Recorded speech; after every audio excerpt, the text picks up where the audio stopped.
আসসালামু আলাইকুম। মাস্টার শেষ বর্ষের শিক্ষার্থীরা তোমরা কেমন আছো?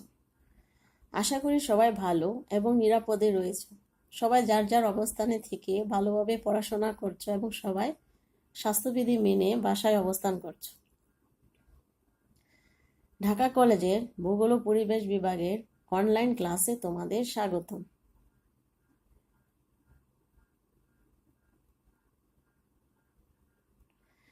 আমি তাহমিনা আক্তার, সহকারী অধ্যাপক, ভূগোল ও পরিবেশ বিভাগ, ঢাকা কলেজ, ঢাকা। আজ আমি তোমাদের পড়াবো পল্লী উন্নয়ন, rural development course code GETH5002। আজকে আমার পড়ানোর টপিক হচ্ছে কুমিল্লা মডেল বা বাংলাদেশ পল্লী উন্নয়ন একাডেমি বার্ড নামেও পরিচিত।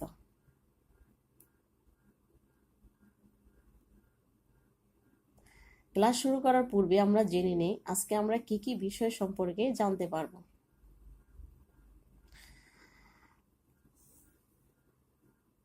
আজ আমি তোমাদের পড়াবো কুমিল্লা মডেলের গঠন কাঠামো, কুমিল্লা মডেলের উদ্দেশ্য, কুমিল্লা মডেলের বৈশিষ্ট্য, কুমিল্লা মডেলের কর্মসূচি, সামগ্রিক গ্রাম উন্নয়ন, কুমিল্লা মডেলের প্রয়োগ, নতুন কার্যক্রম গ্রহণ, কুমিল্লা মডেলের মূল্যায়ন, কুমিল্লা মডেলের ব্যর্থতা দূরীকরণ।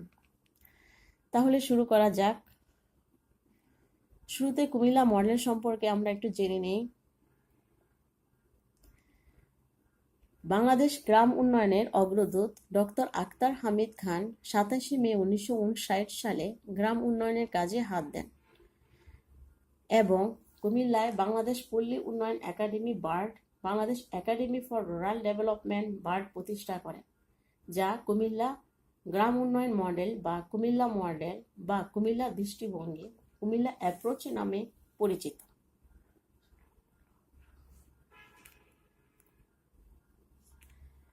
এখানে কুমিল্লা মডেল অর্থাৎ বার্ডের ফর্ম সাইটের ছবি দেখতে পাচ্ছ। কুমিল্লা মডেলের গঠন কাঠামো 1986 সালে বার্ড অর্ডিন্যান্স দ্বারা কুমিল্লা বার্ড একাডেমি কার্যাবলী পরিচালিত হয়।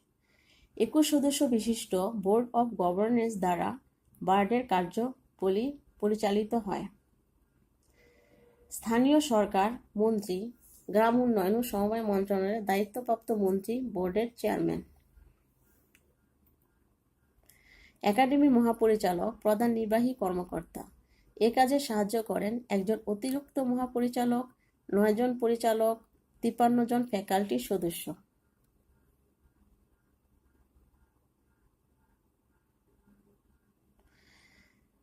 বার্ডের 9টি বিভাগ রয়েছে। বিভাগগুলো হলো 1 প্রশিক্ষণ, 2 প্রকল্প, 3 গ্রামীণ সমাজতন্ত্র ও জনসংখ্যা, 4 গ্রামীণ অর্থনীতি ও ব্যবস্থাপনা, 5 গ্রামীণ প্রশাসন ও স্থানীয় সরকার, 6 গ্রামীণ শিক্ষা, 7 সামাজিক উন্নয়ন, 8 কৃষি ও পরিবেশ উন্নয়ন এবং 9 প্রশাসন। তাহলে 9টি বিভাগ সম্পর্কে তোমরা জানতে পারলে। 1 প্রশিক্ষণ, প্রকল্প, গ্রামীণ সমাজতন্ত্র জনসংখ্যা, গ্রামীণ অর্থনীতি ও ব্যবস্থাপনা, গ্রামীণ প্রশাসন ও স্থানীয় সরকার, গ্রামীণ শিক্ষা, সামাজিক উন্নয়ন, কৃষি ও পরিবেশ উন্নয়ন ও প্রশাসন। এখানে চিত্রের মাধ্যমে বার্ডের ভিতরের বিভিন্ন অবকাঠামোর ছবি দেখতে পাচ্ছ। কুমিল্লা মডেলের স্তম্ভ। কুমিল্লা মডেলের প্রধান 3টি স্তম্ভ হচ্ছে প্রশাসনিক অবকাঠামো, 2 ভৌত অবকাঠামো এবং 3 আর্থ-সামাজিক অবকাঠামো। এছাড়াও আরও 7টি অবকাঠামো রয়েছে, যেমন ক কৃষি উৎপাদন, খ অকৃষি উৎপাদন, গ ভৌত অবকাঠামো, ঘ স্বাস্থ্য, পুষ্টি ও শিক্ষা, উম সামাজিক বিচার ও নিরাপত্তা, চ সামাজিক সংগঠন এবং ছ চিত্ত বিনোদন ব্যবস্থাদি। তাহলে আমরা কুমিল্লা মডেলের স্তম্ভ সম্পর্কে জানতে পারলাম।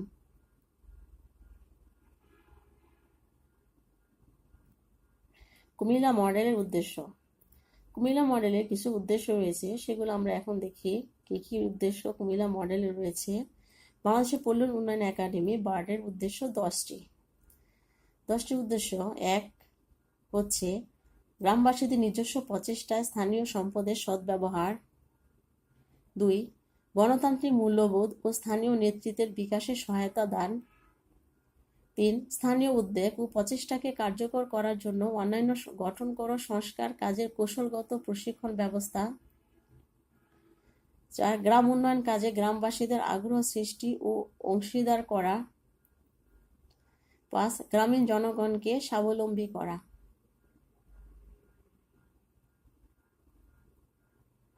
6 সদস্যদের মধ্যে সঞ্চয় প্রবণতা সৃষ্টি ও বৃদ্ধি করা। 7 গ্রামের কৃষি জমিগুলোতে একর প্রতি উৎপাদনে বৃদ্ধি করা। 8 যান্ত্রিক চাষাবাদ পদ্ধতির স্বার্থে গ্রামের জমিগুলোর খণ্ড বিখণ্ডতা দূর করা।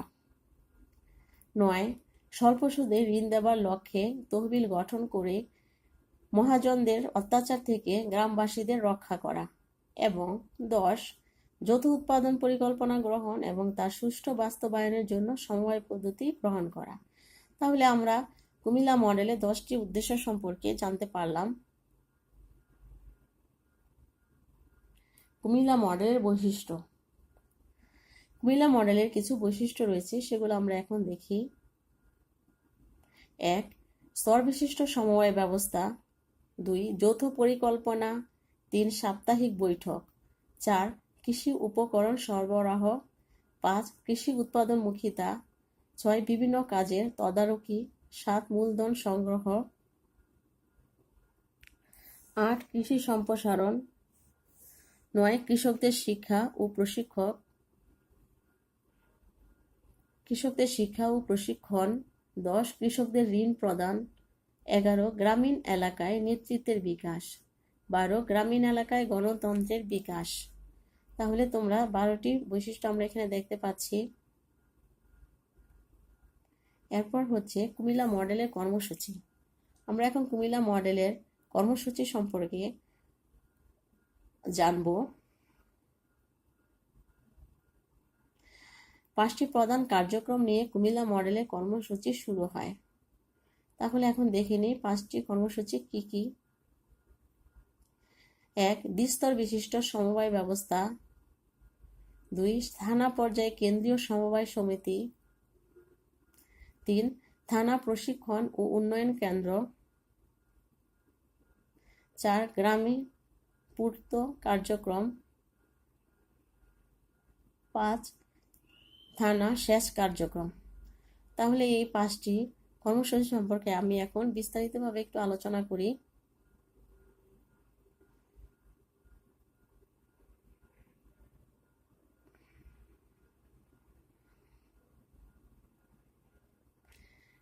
এক দ্বিস্তর বিশিষ্ট সমবায় ব্যবস্থা।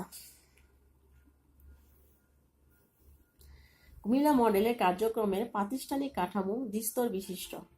প্রথম স্তরে গ্রামীণ সমবায় সমিতিগুলো প্রাথমিক একক হিসাবে বিবেচিত কৃষক সমবায় সমিতি KSS 10 জন বা তার বেশি কৃষক নিয়ে গ্রাম সমবায় সমিতি গঠিত। দ্বিতীয় স্তরে প্রাথমিক এককগুলোর সমন্বয়ে থানা কেন্দ্রীয় সমবায় সমিতি TCCA গঠন করা হয়। দ্বিস্তর বিশিষ্ট সমবায় ব্যবস্থার কিছু লক্ষ্য উদ্দেশ্য রয়েছে। সে লক্ষ্য উদ্দেশ্যগুলো তোমাদেরকে একটু আলোচনা করে দিই। সেটা হচ্ছে: 1 উন্নতর কৃষি প্রবর্তনের মাধ্যমে কৃষি উৎপাদন ও কৃষকদের আয় বৃদ্ধি করা। 2 নিবিড় চাষাবাদ ব্যবস্থা চালু করা। 3 স্থানীয় সম্পদের বহুমুখী ও নিবিড় ব্যবহারের মাধ্যমে অধিক সংখ্যক কর্মসংস্থানের সৃষ্টি করা। 4 কৃষকদের টাকা সঞ্চয়ের প্রবণতা সৃষ্টি করা এবং সঞ্চয়ের পরিমাণ বৃদ্ধি করা। 5 গ্রামভিত্তিক প্রাথমিক সমবায় সমিতির মাধ্যমে কৃষকদের সহজ শর্তে ঋণ দেওয়া। 6 দলভিত্তিক কৃষি সম্প্রসারণ ব্যবস্থার মাধ্যমে উন্নত কৃষি প্রযুক্তিকে সহজলভ্য করা এবং সংশ্লিষ্ট গ্রামীণ এলাকায় ছড়িয়ে দেওয়া। 7 স্বাবলম্বী একাধিক গ্রামীণ প্রতিষ্ঠান গড়ে তোলা। 8. গ্রামবাসীদের সার্বিক সামাজিক ব্যবস্থা উন্নতি বিধান করা। 9. কৃষকদের মধ্যে পারস্পরিক সহযোগিতা গড়ে তোলার মাধ্যমে গ্রাম্য মহাজন ও ফরিয়াদিদের কবল থেকে কৃষকদের রক্ষা করা। 10. কৃষকদের একতাবদ্ধ করে একটি প্রাতিষ্ঠানিক অবকাঠামো গঠন করা।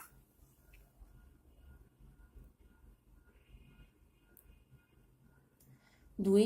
থানা পর্যায়ে কেন্দ্রীয় সমবায় সমিতি TCCA।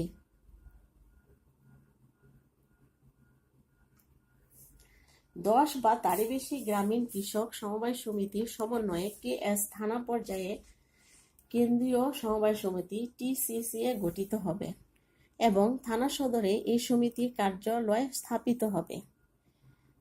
1. প্রাথমিক সমিতিগুলোকে ঋণ দান এবং সময় মতো আদায় করার ব্যবস্থা করা। 2. গ্রাম সমবায় সমিতির সদস্যদের জন্য ব্যাংকিং ব্যবস্থা চালু করা। 3. গ্রাম সমবায় সমিতিগুলোর হিসাব তদারকি করা। 4. কৃষিভূমিতে পানির সেচ ব্যবস্থা উন্নতি করা।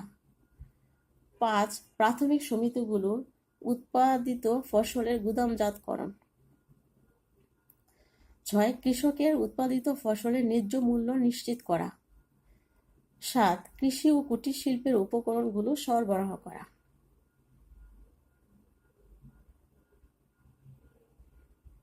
3. থানা প্রশিক্ষণ ও উন্নয়ন কেন্দ্র TTDS।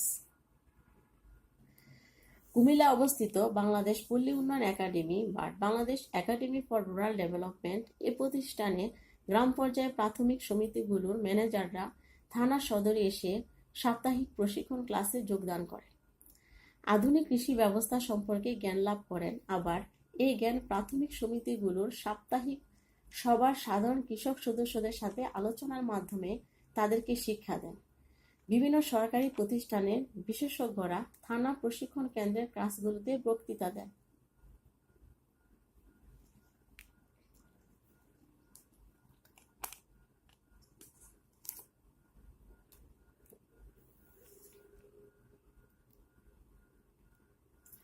চার, গ্রামীণ পূর্ত কার্যক্রম।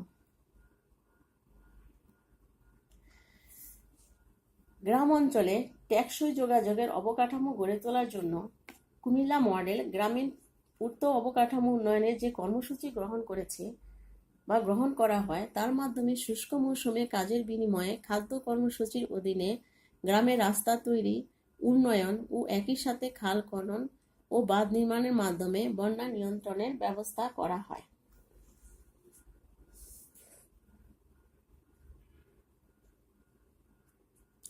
বাংলাদেশে একসময় সেচের পানির অভাবে শুষ্ক মৌসুমে কৃষিকাজ কম হতো, ফলে ভূমিহীন চাষিরা কর্মহীন হয়ে পড়ত।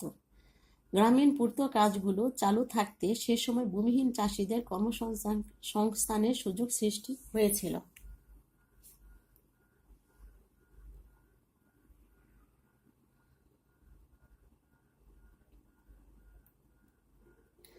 পাঁচ, থানা সেচ কার্যক্রম।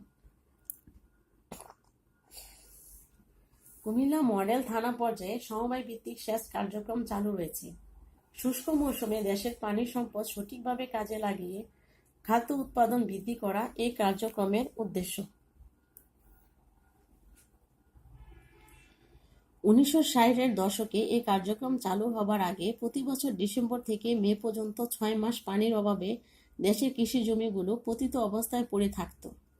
কুমিল্লা মডেলের সেচ কার্যক্রমের অধীনে এখন সংগঠিত কৃষকরা লো শিফট পাম্পের সাহায্যে নদী, পুকুর, ছোট ছোট জলাশয়ের পানি তুলে চাষের অন্তর্ভুক্ত জমিগুলোতে সরবরাহ করছে। যেসব স্থানে পুকুর ও জলাশয় নাই সেখানে অগভীর বা গভীর নলকূপের সাহায্যে ভূগর্ভের পানি তুলে ফসলি জমিগুলোতে পানি দিয়ে শুষ্ক মৌসুমে চাষাবাদ হচ্ছে।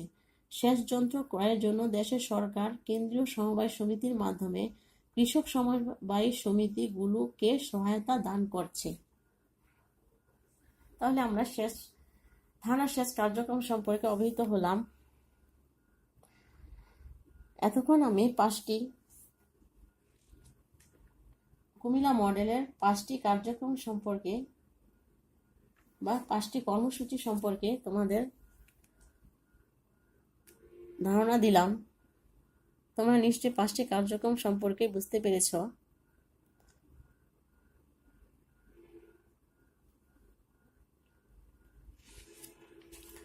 এখন কুমিল্লা মডেলের প্রয়োগ।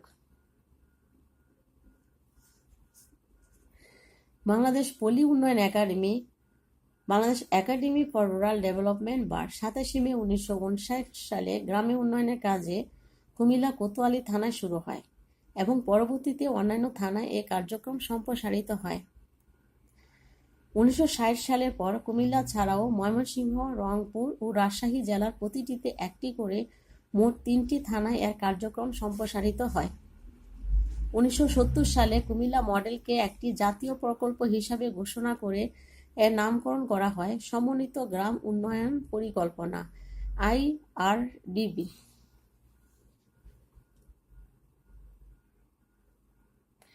1971 সালে স্বাধীনতার পর কুমিল্লা মডেলের কার্যক্রম সম্প্রসারণের কাজ অব্যাহত থাকে। 1980 সালে বাংলাদেশের সব থানাকে দ্বিস্তর বিশিষ্ট সমবায় ব্যবস্থা কার্যক্রমের অন্তর্ভুক্ত করা হয়।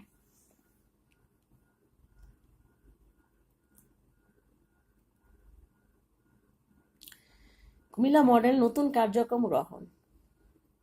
কুমিল্লা মডেলের কিছু নতুন কার্যক্রম গ্রহণ করা হয়, যেমন 1. গ্রামের ধনী দরিদ্র বৈষম্য হ্রাস করা, বীজ, সার, কীটনাশক বন্টন সমস্যা দূর করা, ভূমিহীনদের সংখ্যা হ্রাস করা, সমবায়ী কৃষি খামার গড়ে তোলা, কৃষি যান্ত্রিকীকরণ, কৃষি পণ্যের গুদামজাতকরণ ও বাজারজাতকরণ।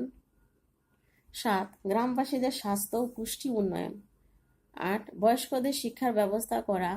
9. নারীদের মর্যাদা ও আর্থিক উন্নয়ন। 10. যুবকদের উন্নয়ন। 11. গ্রামের শিশুদের উন্নয়ন। 12. পরিবার পরিকল্পনা গ্রহণ। এই কার্যক্রমগুলো বার্ডের নতুন কার্যক্রম হিসাবে গ্রহণ করা হয়েছে।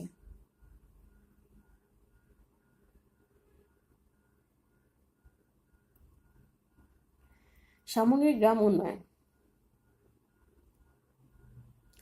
বাংলাদেশ পল্লী উন্নয়ন academy, Bangladesh academy for rural development সামগ্রিক গ্রাম উন্নয়ন নামে একটি নতুন মডেল কার্যক্রম গ্রহণ করে বা চালু করে।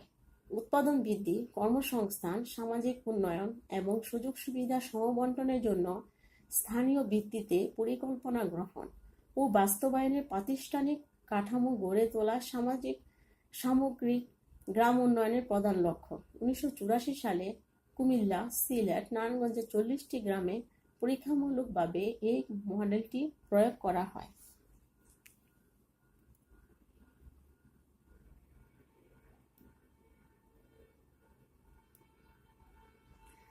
কুমিল্লা মডেল মূল্যায়ন। আমরা এখন একটু কুমিল্লা মডেল মূল্যায়ন সম্পর্কে আলোচনা করব। গ্রাম উন্নয়নের জন্য কুমিল্লা মডেলে বিভিন্ন উন্নয়নমূলক পদক্ষেপ গ্রহণ করা হলেও বাস্তবভিত্তিক পরিকল্পনার অভাবে সেগুলো সব ক্ষেত্রে বাস্তবায়ন করা সম্ভব হয় না। কুমিল্লা মডেলে গ্রাম পর্যায়ে কার্যক্রমের অবস্থা সম্পূর্ণ কৃষকদের অন্তর্ভুক্ত করা হয়েছে। ক্ষুদ্র কৃষক ও ভূমিহীনরা এই কার্যক্রমে সুফল লাভ করতে পারেনি। ফলে কুমিল্লা মডেলে একটি সীমাবদ্ধতা ছিল। পরে অবশ্য অন্যান্য উন্নয়ন ও কার্যক্রমে এদের অন্তর্ভুক্ত করা হয়েছে।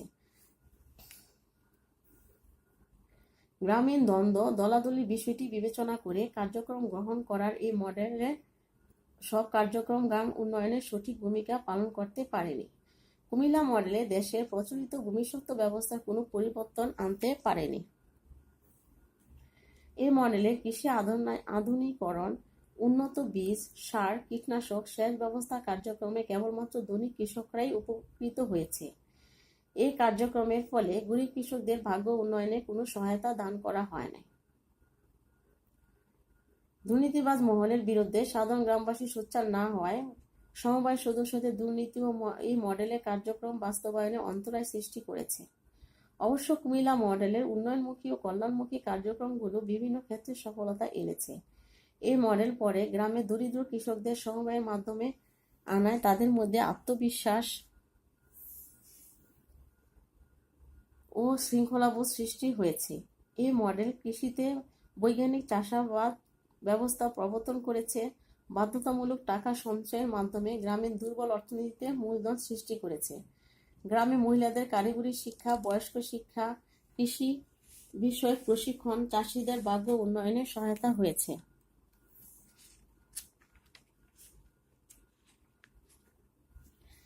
এই কার্যক্রমে গ্রামে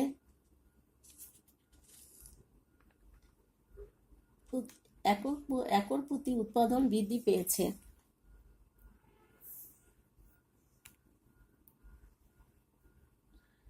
রাস্তা নির্মাণ, খাল খনন, বাঁধ নির্মাণ প্রভৃতি কার্যক্রমের মাধ্যমে অনেক লোকের কর্মসংস্থানের সৃষ্টি হয়েছে।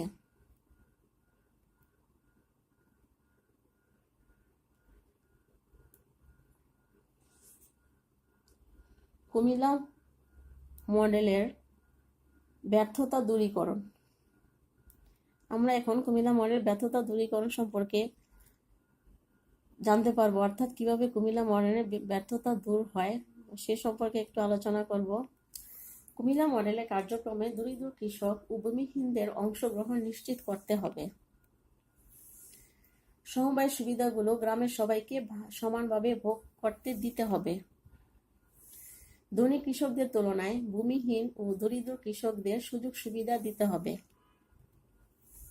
উন্নয়নমুখী কৃষি পরিকল্পনা গ্রহণ করে গ্রামের ভূমিস্বত্ব ব্যবস্থা পরিবর্তন আনতে হবে।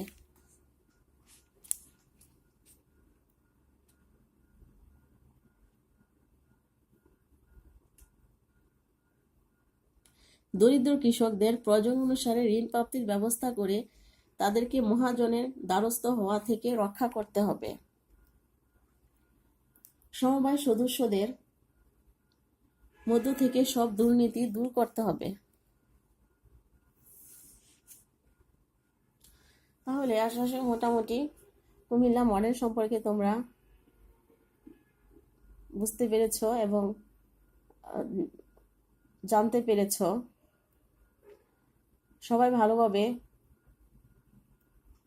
পড়াশোনা করবে, স্বাস্থ্যবিধি মেনে বাসায় অবস্থান করবে। সবাইকে ধন্যবাদ। সবাই ভালো থেকো, সুস্থ থেকো। আল্লাহ হাফেজ।